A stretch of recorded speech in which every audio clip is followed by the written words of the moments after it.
같이 기도 드리심으로 수요 예배를 하나님께 드리도록 하겠습니다.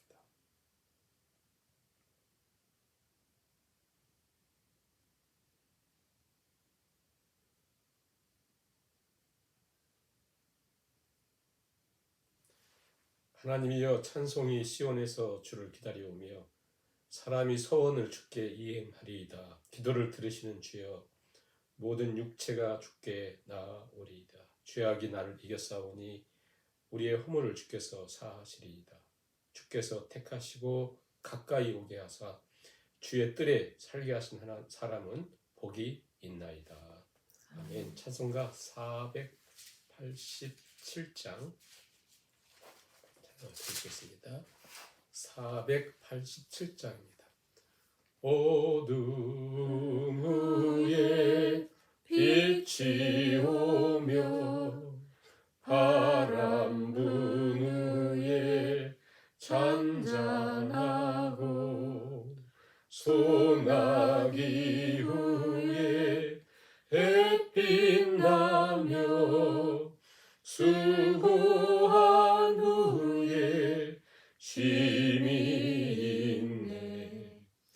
연약함 후에 강건하며 애통한 후에 위로받고 눈물 난 후에 웃음 있고 씨 뿌린 후에 주수하네. 고생한 후에 기쁨 있고 십자가 후에 영광 있고 죽음 온 후에 영생하니 이러한 도가 진리로다. 아멘. 488장 찬양을 드리시겠습니다. 이 몸의 소망 무언가 우리 주 예수뿐일세.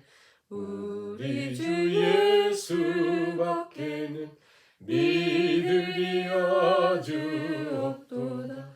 주 나의 반석이시니 그 위에 내가 서리라. 그 위에 내가 서리라. 무섭게 바람 부는 밤 물결이 높이 설렐 때 우리 주 크신 은혜에 소망의 닻을 주리라. 주 나의 반석이시니 그 위에 내가 서리라. 그 위에 내가 서리라. 세상에 믿던 모든 것 끊어질 그날 되어도 구주의 언약 미사와 내 소망 더욱 크리라. 주 나의 반석이시니 그 위에 내가 서리라. 그 위에 내가 서리라. 세상에 믿던 모든 것 끊어질 그날 되어도 구주의 언약 미사와 내 소망 더욱 크리라. 주 나의 반석이시니 그 위에 내가 서리라. 그 위에 내가 주 나의 반석이시니 주 나의 반석이시니 그 위에 내가 서리라. 그 위에 내가 서리라.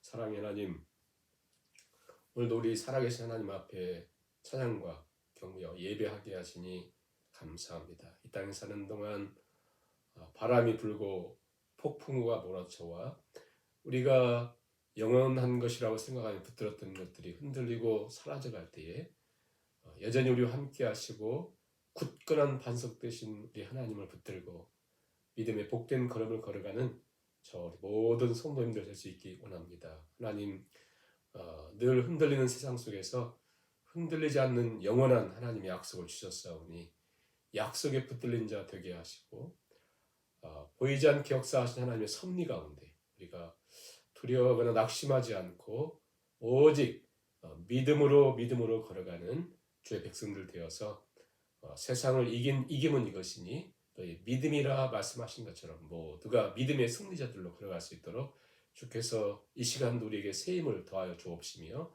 말씀으로 친히 우리에게 분별의 은총을 허락하시고 성령께서 오늘 예배하는 모든 성도의 심령마다 하나님의 은총을 깊이 깨닫는 복된 시간 될 수 있도록 주께 친히 함께 하시고 인도해 주시기를 간절히 바라오며 예수님의 이름으로 기도하옵나이다. 아멘. 하나님 말씀 창세기 37장 1절에서 4절까지만 말씀을 같이 봉독하시겠습니다. 야곱이 가나안 땅 곧 그의 아버지가 거류하던 땅에 거주하였으니 야곱의 족보는 이러하니라. 요셉이 17세의 소년으로서 그의 형들과 함께 양을 칠 때에 그의 아버지의 아내들 비라와 실바의 아들들과 더불어 함께 있었더니 그가 그들의 잘못을 아버지에게 말하더라.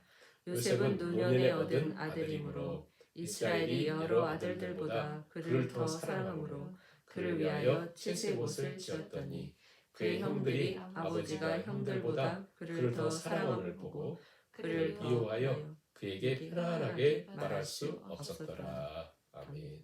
오늘은 우리가 창세기 37장 말씀을 통해서 하나님의 마음과 세미한 음성을 듣는 귀하고 복된 시간 될 수 있기를 간절히 바랍니다. 창세기는 50장까지 되어 있어요. 1장부터 50장. 그래서 1장부터 11장까지는 오리지널 히스토리, 원 역사예요. 원 역사를 통해서 앞으로 우리 주님 오신 날까지 세상은 이렇게 간다는 거예요. 그렇게 흐를 겁니다. 그래서 1장에서 11장에 네 가지 큰 사건을 다루죠. 하나는 창조, 타락, 노아 홍수, 바벨탑 사건, 이렇게 네 가지 큰 사건을 다루고요. 그 다음에 12장부터 50장까지는 그렇게 흘러가는 세상 속에서 이 세상은 소망이 없다. 결국 바벨론으로 무너질 수밖에 없는 거다. 하나님의 구원의 역사가 시작돼요. 그게 이제 떨어져 있는 것이 아니라 이렇게 지속된 세상 속에서 하나님의 보이지 않는 구원의 역사가 있다. 그래서 이제 창세기에는 12장부터 50장까지 4명을 크게 다루죠. 아브라함, 이삭, 야곱, 요셉. 그래서 오늘 37장부터 50장까지 요셉을 다뤄요. 요셉을 다루는데 38장, 한장 지나 38장이 유다. 왜 유다에 대한 이야기가 나오냐면요. 결국 아브라함, 이삭, 야곱, 요셉을 통해서 엄청난 역사가 이루어지지만 하나님의 구원의 역사는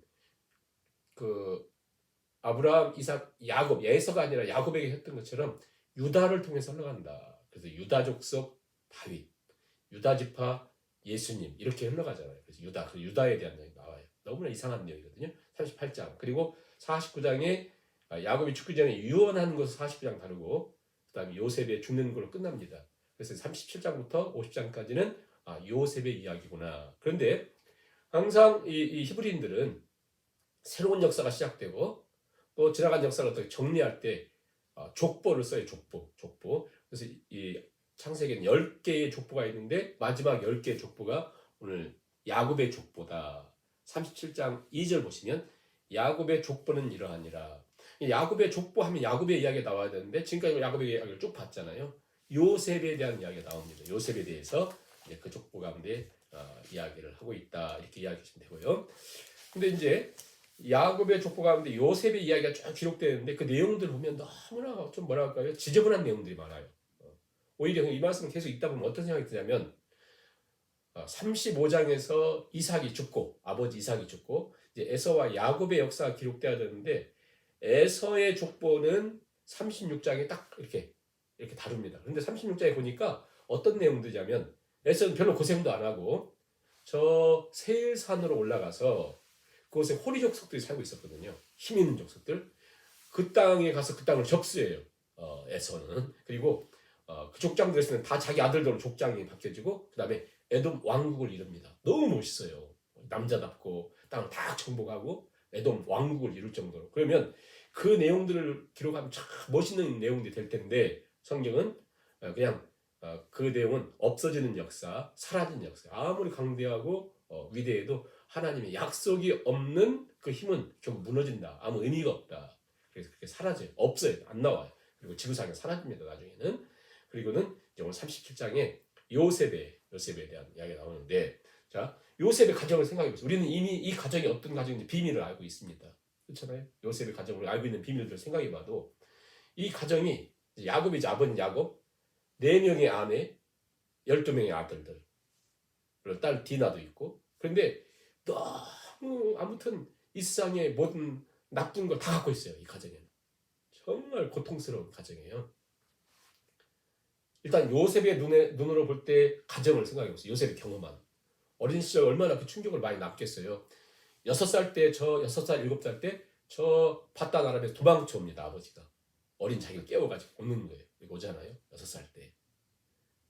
비슷한 나이에 디나도 비슷한 나이거든요. 누이가 디나인데 배다른 누이죠. 엄마들은 넷. 오다가 아무튼 문제가 해결됐고 그 다음에 그 삼촌인 에서가 우리 아버지를 죽인다고 400명이 온다고 할 때 그때 막 두려움 이런 것도 다 경험하잖아요. 그리고 이제 문제가 해결됐는데 세겜에서 지나면 10년 지나요. 17살이 되죠. 세겜에서 10년을 보내면서 디나가 그 몹쓸 당하는 거, 형들이 칼 가지고 사람들 죽이는 거, 직접 못 봤을 때 그걸 다 듣고 그 피가 뚝뚝 떨어지는 칼날들, 아무튼 엄청나지 않겠어요? 그런 거 경험하고. 그리고 다른 형들은 몽둥이 같은 거 가가지고 강탈해오고 약탈해오고 가지고 부자가 되고 하는 것들을 다 경험을 했죠. 그러다가 이제 베델에 올라갔다가 그 헤브론 지역으로 이사를 해요. 야곱이 헤브론 지역에 지금 살고 있습니다.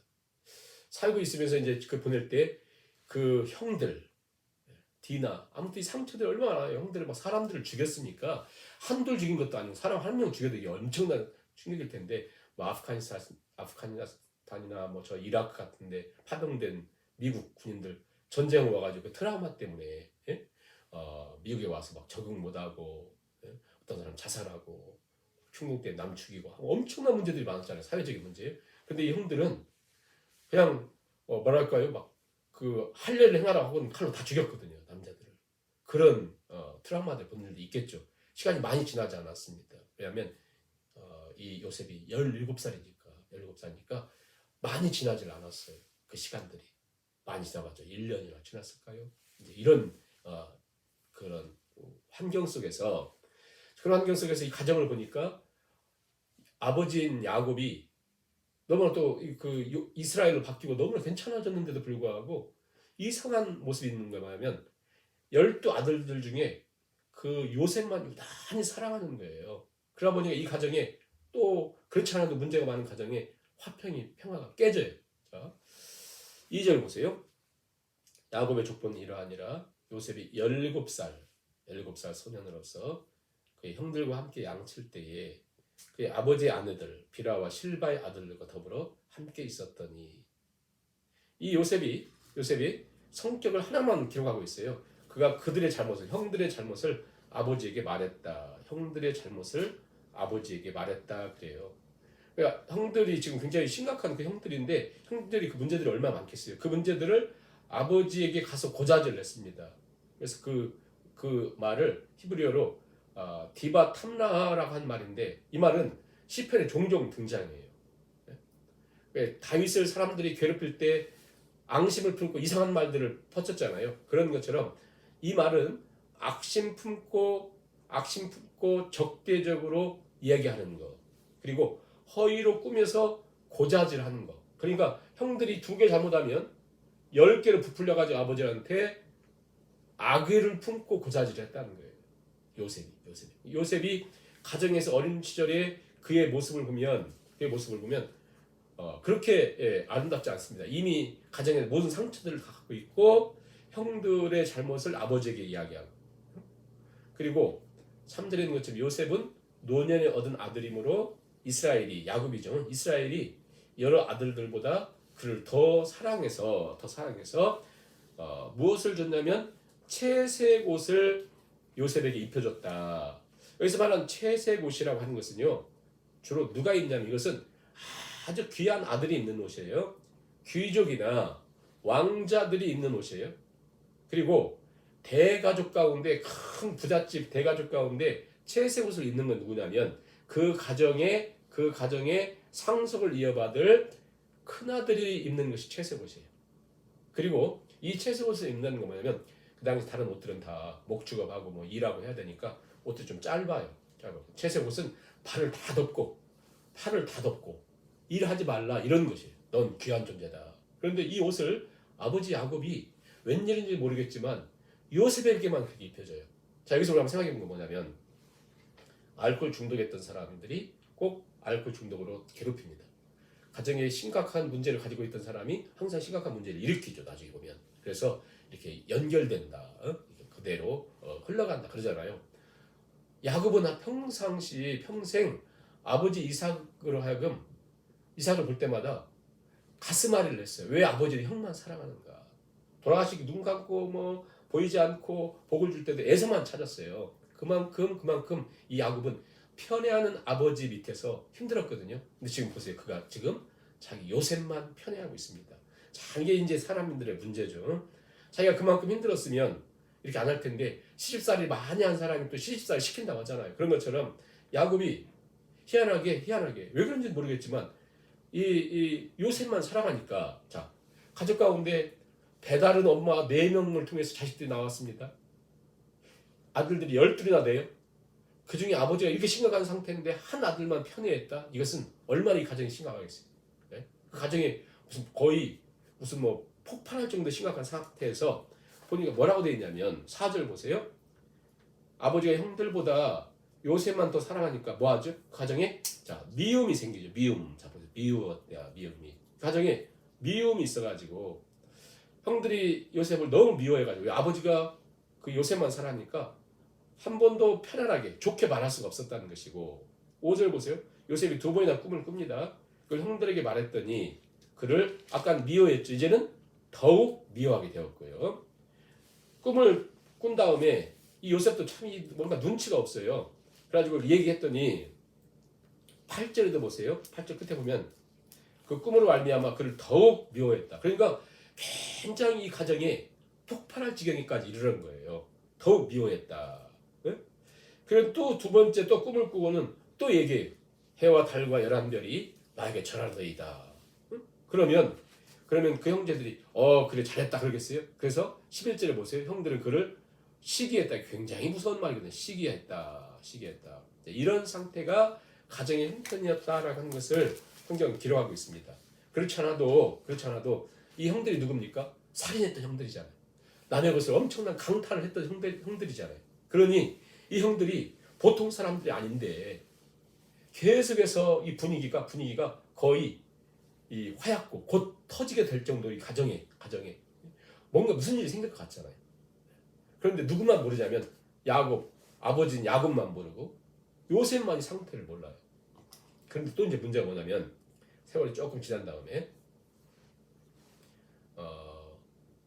이 형들이니까 동생 하나 있고 그러니까 한 10명의 형들 있잖아요. 10명의 형들. 이 형들이 양들을 돌보려고 멀리 갔어요. 어디까지 하냐면 지금 헤브론에서 어디까지 보내냐면 이렇게 이제 너무 힘드니까 그렇겠죠. 저 세겜으로 보냈는데 세겜은 어딘데요? 세겜은 살인이 있었던 것, 그 심각한 문제가 있었던 그곳으로 보내요. 왜 그런지 모르겠어요. 그곳에만 이렇게 이 양들을 잘 돌볼 것이 있는지 모르겠지만 그곳으로 보냈어요. 그런데 지금 분위기가 어때요? 형들이 굉장히 지금 화약고 좀 터지려고 하는 그런 상태인데 야곱은 모른다니까요. 요셉도 몰라요. 그래가지고는 아버지는 야곱이 뭐라고 하면 요셉을 불러서 너희 형들이 잘했는지 한번 가봐 그래요. 자, 그래서 12절 보세요. 형들이 세겜에 가서 아버지 양떼를 칠 때에 이스라엘이 요셉에게 이르되 내 형들이 세겜에서 양을 치니까 너 그리 가봐라. 그리 가봐라. 그래가지고 14절 보세요. 헤브론 골짜기에서부터 보내니까 세겜으로 가니라. 한 100여 킬로 되는 길을 간 거예요. 이것도 쉬운 길은 아니죠. 100km 정도 걸어서 간다는 것이 이게 가까운 길은 아닌데 아무튼 힘들게 갔어요. 가서 이렇게 막 찾는데 형들이 없는 거예요. 없어서 보통 그냥 없으면 그냥 오면 될 텐데 이 요셉은 아버지가 분명히 뭐 식사라든가 또 뭐 돈도 주고 뭘 가져가지고 형들한테 주라고 줬겠죠. 그러니까 아무튼 그런 문제 때문인지 모르겠지만 막 찾고 있었더니 어떤 사람이 너 누구 찾는데? 그래서 이만 이런 형들 찾습니다 했더니 그 사람이 뭐라냐면 도단으로 가라 그런다. 도단으로 간다. 도단. 한 20-30km 되거든요. 도단으로 간 거예요. 도단까지 형들을 찾아서 거기가 갑니다. 그런데 우리가 보면 저는 이제 미스테리한 게 너무나 신비한 건 뭐냐면 이전에 우리 일사후퇴 때 뭐 우리 전쟁 일어나고 뭐 이렇게 해가지고는 그 헤어졌던 사람들이 이렇게 만날 때 전화도 없고 또 무슨 뭐 약조도 없고 이런 상태에 어떻게 만났을까 너무 신비하잖아요. 근데 정말 많은 이야기들을 이렇게 듣는데 저 어떤 분의 그 이야기가 이런 거죠. 북에서 아버지는 미리 이제 남으로 왔고 어린 아이들을 데리고 엄마가 남한까지 와서 인천에서 일을 하려고 나갔대요. 나가서 일하다가 어떤 사람이랑 왜 이렇게 힘든 일을 하냐고 하는 아이는 없고 막 하니까 여기 이만희만에서 며칠 전에 왔다고 그리고 오늘 처음으로 일 나왔다고 하더라는 거예요. 일 나왔다고. 그래서 남편이 먼저 왔는데 못 찾겠다고 그랬다는 거예요. 그랬더니 남편 이름이 어떻게 되는데요? 그러대요. 그 식당에서. 그래서 이름을 얘기했더니 그 사람 지금 부산에 있다고 하더래요. 전혀 모르는 사람들이 이름 하나를 얘기했는데 부산에 그것도 김씨더라고요. 그분이 김씨. 그래가지고는 그 이름 막 얼마나 많겠어. 그런데 그분 얘기해가지고 그걸 일 마치고 다음 날 부산에 내려갔더니 정말 그 남편이 부산에서 어느 학교에서 가르치고 있더래요. 놀랍게 만났다는 거잖아요. 그러니까 이런 일들이 지금 여기 있었던 거예요. 거기서 세겜에서 막 방황하고 있는 어떤 사람이 누구 찾느냐? 이만 이렇게 생긴 형을 찾습니다 했더니 도단으로 가라. 도단에 간 거예요.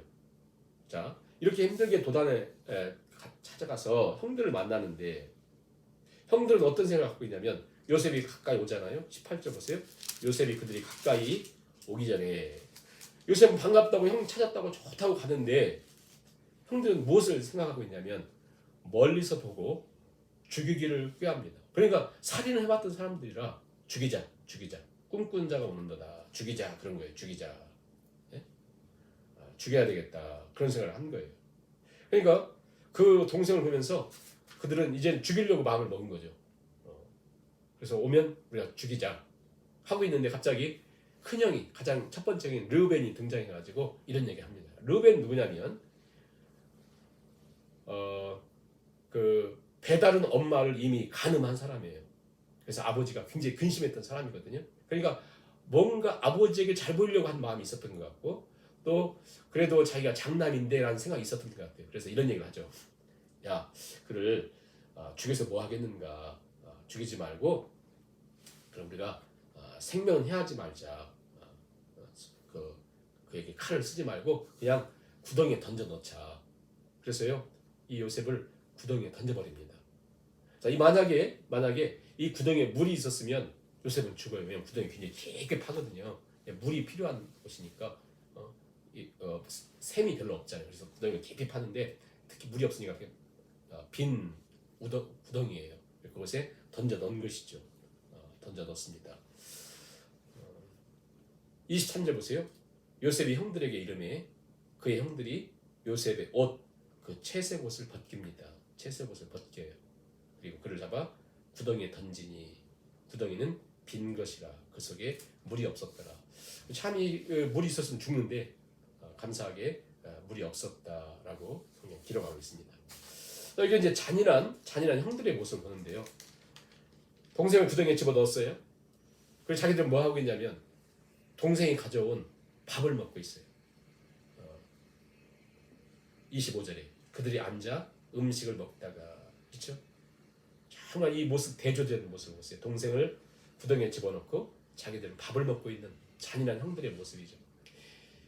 이게 형들도 이 요셉이 그 구덩이에 들어가서 깊은 구덩이에 빠져 들어가가지고 가만히 있던 것이 아니에요. 나중에 이게 한 20년 지난 후에, 꼭 20년 지난 후에 요셉이 총리 대신 되었고, 이 형들이 곡식을 사러 애굽에 내려갔다가 거기서 그들이 요셉을 모르고, 요셉이 이제 그 애굽의 총리 대신 이렇게 있으니까 모르고 자기들끼리 한 얘기죠. 이런 얘기했거든요. 우리가 이렇게 어려움을 당한 것은, 이렇게 심각한 문제를 당한 것은 그 오래전에 우리가 동생이 그토록 그 구덩이에서 애걸할 때, 살려달라고 애걸할 때 우리가 들은 채도 않고 그런 잔인하게 행했기 때문에 이런 어려움이 찾아왔다. 그런 얘기 할 정도로 그들에게 이 사건은 굉장히 큰 트라우마죠. 남들을 죽일 때는 몰랐는데 그래도 자기 가족인데 그를 구덩이에 던져놓았을 때 그가 애걸 하면서 살려달라고 막 했을 때, 지금 그렇게 하고 있었다는 거예요. 한마디로 요새 막 살려달라고 하는데 그들은 앉아서 음식을 먹고 있었다. 음식 먹고 있었다. 그런데 여기 하나님의 놀라운 그 하나님의 타이밍이 있습니다. 음식을 먹고 있는데 어떤 때들이, 무리들이 이렇게 지나가요. 근데 그 사람들은 누구냐면 이스마엘 사람들. 그들이 길르앗에서, 길르앗 아시죠? 그 야곱과 라반이 그 미스바 조약을 맺은 것이 바로 길르앗이거든요. 그 길르앗에서부터 그들이 향품, 유향, 몰약을 싣고 애굽으로 이제 팔려가고 있었습니다. 애굽을 팔려가고 있는데 이때 누가 등장하냐면 유다가 등장해요. 큰형은 이때 무슨 일이 있는지 식사하고 있을 때 멀리 어디 갔던 것 같아요. 어디 좀 갔다가 이렇게, 그러니까 지금 현재 9명이 이렇게 밥을 먹고 있었는데 갑자기 그 중에 유다가 등장을 해가지고, 우리가 동생을 저렇게 죽여봤자 뭐 하겠는가, 그냥 팔자. 저 이스마엘 사람들에게 우리 동생을 팔자.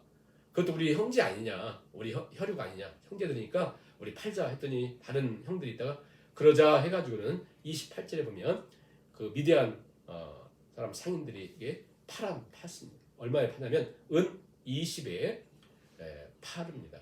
그래가지고 요셉을 애굽으로 데려가죠. 근데 지금 애굽으로 뭘 팔려가잖아요. 그리고 이 요셉을 데려가가지고 마지막 36절 보세요. 그 미디안 사람들이 그 애굽에 데려가서 누구에게 팔아요? 바로의 신하 친위대장. 친위대장이라고 하는 것은 우리 지금 얘기하자면 어디 저 국정원 뭐 이런 국정원장 뭐 이런 거 돼요. 뭐 그런 높은 위치에 있는 그 사람에게 그 사람 보디발인데 보디발에게 팔았더라. 요셉을 이렇게 팔게 되는 거죠. 자, 이런 과정을 통해서 우리가 이 가정의 심각한 문제들을 보죠. 그런데 이제 이렇게 팔아버렸을 때 큰형이 죽이지 말고 구덩이에 넣자 하고 했던 큰형이 어디 갔다 와 보니까 요셉이 없으니까 너무 당황한 거예요. 어떻게 됐느냐 했더니 이 다른 동생들이 이미 팔아버렸잖아요. 근데 뭐라고 하냐면 이 벗겨놓은 채색옷이 있죠. 채색옷을 이렇게 찢어가지고 거기에다가 저 수염술을 잡아가지고 피를 발라요. 응? 피를 발라서 죽었다 이렇게 하는 거죠. 그래가지고 그것을 이제 아버지한테 보내요. 아버지한테 보내고 자기들도 이제 때가 됐으니 집에 가가지고 아버지한테 얘기하는데 이제 무서운 게 뭐냐면요, 이것입니다. 자, 31절 보세요. 그들이 요셉의 옷을 가져다가 숫 염소를 죽여 그 옷을 피에 적시고 채색 옷을 보내어 아버지에게로 가지고 가서 이 아들 옷이에요? 이렇게 물어봐요. 그냥 참 그 야곱이 젊었을 때 했던 그 모습 이 형들이 그대로 하죠. 아버지가 그것을 알아보고 이르되 이게 내 아들의 옷인데, 요셉의 옷인데, 그러면서 요셉이 짐승에게 잡아먹혔고 찢겼도다 하고, 야곱이 너무 고통스러워서요 옷을 찢고, 자기가 가장 사랑하는 아들이잖아요. 굵은 배로 허리를 묶고 오랫도록 그의 아들을 위하여 애통하는데 막 통곡하고 울어요. 얼마나 고통스러워 울어요. 그랬더니 이 아들들이 뭐 하냐면, 아들들이 아버지가 막 울고 있으니까 위로하고 있었다. 정말 막 이 보세요. 막 역겹지 않습니까? 자기들 다 이렇게 거짓말 해놓고는 아버지가 막 통곡하고 있으니 옆에서 막 같이 울면서 위로하고 있었다. 어쩌면 이게 너무나 아팠던지 38절 유다가 나오거든요. 38절 1절 보세요. 그 후에 유다가 자기 형제들로부터 떠났다. 무슨 이유인지는 모르겠지만 뭔가 이해는 되죠. 유다가 떠나간 이유를 아시겠죠. 이런 상태. 어쨌든 이게 사무엘을 불려간 37장의 내용입니다. 결론은 그거죠. 아니 이 세상에 어떤 가정에 이렇게까지 참혹할 수 있을까? 이렇게도 심각할 수 있을까? 예? 자녀들 가운데 정상적인 사람 한 명도 없습니다. 또 아버지에게 효라고 하는 것 전혀 없어요. 너무 심각한. 이게 뭐예요? 이게 하나님의 나라를 이루려고 하는 이스라엘의 가장 중요한 가정이라는 거예요. 예? 하나님 역사의 가장 중요한 토대가 된다는 게 이런 가정이. 그러니까 이렇게 심각한 아무것도 건질 것 없는 이런 가정 속에 뭐죠? 하나님의 구속의 역사는, 하나님의 일하심의 나라는 절대 멈추지 않고 진행되고 있다. 마치 가장 비참한 그런 곳에서 꽃을 피우는 하나님 역사. 그러니까요, 우리가 우리 삶 속에 힘들고 어렵다고 하는 그런 상황에서도 하나님의 일하심을 반드시 기억해야 되고요. 중요한 것은 요셉이 어디에서 하나님의 손길을 볼 수 있겠어요? 아브라함과 이삭과 야곱에게는 하나님의 간섭하심이 있었잖아요, 분명히. 예를 들어서 야곱에게 라반이 그를 죽이려고 쫓아오면 어떻게 합니까? 하나님이 라반에게 나타나서 너 건들면 죽어. 아브라함에게는 그가 잘못해서 자기 아내가 위험 속에 빠졌을 때 저 애굽의 왕 바로에게 나타나서 너 죽어 하나님 하시잖아요. 요셉은 그게 하나도 없어요. 그러니까 무시무시한 비극적인 사건은 계속해서 있는데 하나님이 일하시는 보이지 않게 밑에 우리가 지금 이 아래는 보이지 않잖아요. 마치 무슨 수맥이 흐르는 것처럼 하나님 역사는 그렇게. 이게 오늘 우리 삶 속에 하나님이 일하시는 거거든요. 우리가 전혀 알 수 없는, 아무리 뛰어난 믿음의 사람도 신령한 사람도 파악할 수 없는 하나님의 섭리와 손길이 우리에게 있다는 거예요. 예? 그것을 우리가 믿고 걸어가죠. 그래서 나중에 저 스데반 집사님이 이제 돌에 맞아 죽잖아요. 죽으면서 이스라엘 역사를 요약해서 얘기합니다. 설교하면서 죽잖아요. 그때 요셉에 대해 이렇게 얘기해요. 요셉에 대해서 우리 사도행전 마지막으로 사도행전 7장 9절 말씀을 한번 보도록 하겠습니다. 사도행전 7장 9절에 스데반 집사님이 설교하면서 요셉에 대해서 이렇게 얘기합니다. 사도행전 7장 9절 보시면 여러 조상이 요셉을 시기하여 애굽에 팔았더니 하나님은 그와 함께 계셨고 그 모든 환난에서 건져주셨다. 그러니까 모든 절망의 상황들이 그대로 있었잖아요. 절망이 계속됐잖아요.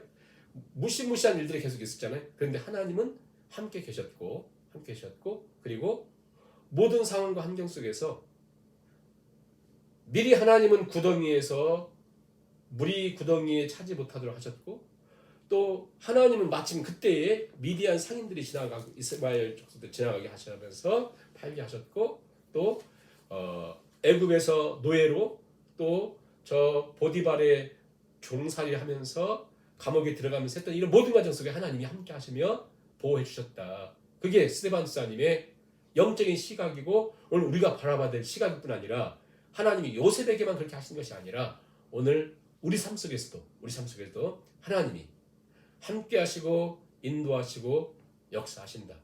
하나님은 우리 삶에 고난이나 아픔이나 눈물이나 억울함이나 그런 것들 다 경험하게 하시지만 중요한 건 뭐냐면 하나님의 섭리와 일하심은 반드시 우리 가운데 있다. 이게 굉장히 중요한 거죠. 그것을 영적인 눈에서 바라보면 좋겠고 때로는 그걸 느끼지 못하고 바라보지 못할 때도 많거든요. 그럼에도 불구하고 우리는 그 사실을 믿고 걷는 거죠. 여러분 한번 질문해 보겠습니다. 어떤 것이 더 아름다웠나? 결국은 17년 동안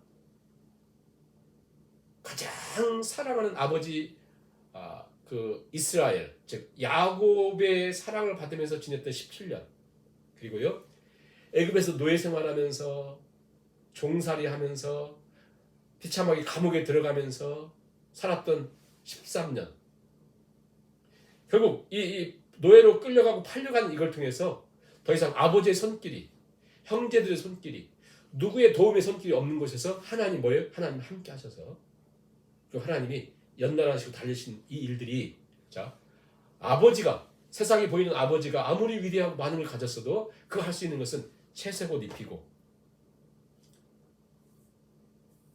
편애하고 요셉만 귀하게 여기고 일 안 시키고 아주 보호해주고 그랬던 그가 결국 있었던 것은 형제들의 미움을 받게 되고 죽음의 위치에 가게 되고 비극적인 상황만 맞을 수밖에 없었죠.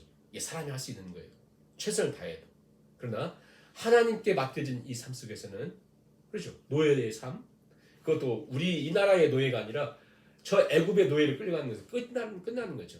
그리고 그 가장 높은 보디발 장군의 시위대장 그 사람의 아내의 모함을 받아서 그 감옥에 들어간다고 하는 것은 더 이상 길이 없는 거죠.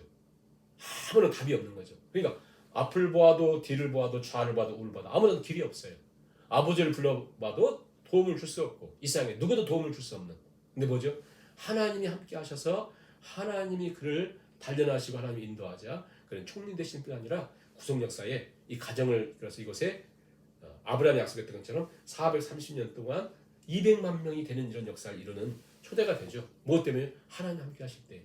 오늘 삶 속에 아버지의 손길만 보이고 아버지의 채색옷만 보이는 그 삶 속에 우리는 만족감을 보낼 때가 많거든요.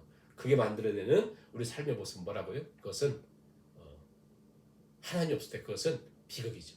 그러나 아무것도 없어도 답이 없어도 하나님이 나와 함께 하시는 사실을 믿고 하나님 인도하심을 바라보면서 믿음으로 걸어갈 때 하나님 만들어내는 역사는 상상을 초월하다.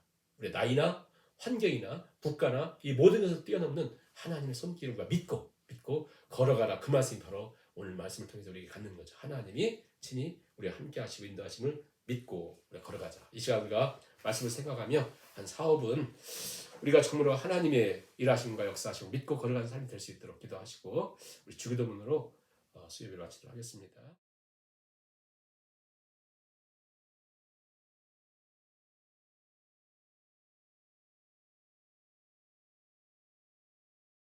하늘에 계신 우리 아버지여 이름이 거룩히 여김을 받으시오며 나라의 마옵시며 뜻이 하늘에서 이루어진 것 같이 땅에서도 이루어지이다. 오늘날 우리에게 일용할 양식을 주옵시고 우리가 우리에게 죄 지은 자를 사하여 준 것 같이 우리 죄를 사하여 주옵시고 우리를 시험에 들게 하지 마옵시고 다만 악에서 구하옵소서. 대개 나라와 권세와 영광이 아버지께 영원히 있사옵나이다. 아멘.